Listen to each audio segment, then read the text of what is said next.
Assalamualaikum warahmatullahi wabarakatuh. Jirra jirtu akkam naga keessanii.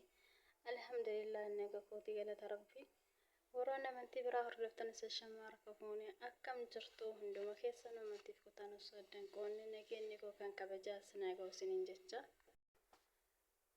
Har'aa ciree baay'ee akkaan gaarii fi mi'aawaa ta'ee wajjin adalannuutti dhiyaadha. Ani kin akkuma argitan kana daqiiqa kooba tokkoo fi sooqiddaa fi bishaan. Haga dalagu barbaadan haga sinii ga'ee dalagaddanii jechuudha sin anaga barbaadu harcee kooba tokkootii fi bishaan sooqiddaa namoonni barbaadan killeelleetti godhuu hin dandeettani dammalleetti godhuu hin dandeettani namni tokko asuma keessa killeessitti godha asuma keessa dammallee itti godha.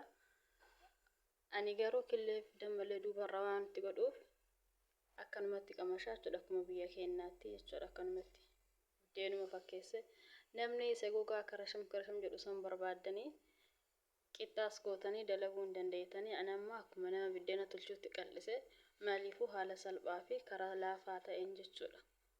Sa'aatii dheeraa sinirraan fudhatu yoo nyaattanis maashaallah hedduutti akka laafaa sin jallislis jedha bakka ciree baay'ee akkaanii mi'aawaa fi gaarii ta'e dhugaa rabbi irraa fayyadama mokkoraa siniin jedha karaa kanaan hedduutti akkaan gaariidha haala salphaadhaan akkanatti dhiyeeffachuu dandeenya mana keenya keessa teenya rabbiin nuuf haala. Videoon kun yoo isinitti toleetiin jedhe subscribe like share naa gochuudhaan na jajjabeessaa maatii naaf ta'a isiniin jedha. Warroonni maatii naaf taatan galatooma ulfaadhaa aafiyaa rabbiin isinii haa kennu inshaallah hamtuu rabbi isinirraa haa qabu.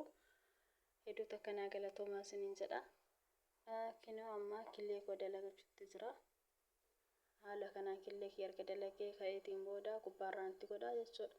Namni gubbaarraan hin barbaanne wajjinis daballaqtanii waliin dhooftanis dhiyeessuu hin dandeettanii ani kinoo haala kanaan amma qixxaa kiyya kana as keessa caccabsu jira. Hedduutu akkaan gaariidha isiniin jedha lislissadha baqqaa soofti maashaallah sa'aatii dheeraa isinirraan fudhatu takka qammasnaan isa malee isiniin jedha maashaallah hedduutu akkaan bareedaadha irraa fayyadamaa godhaati haala salphaanii erga kanatti geessee booda gubbaarraan dhadhaatti godhadhaa jechuudha.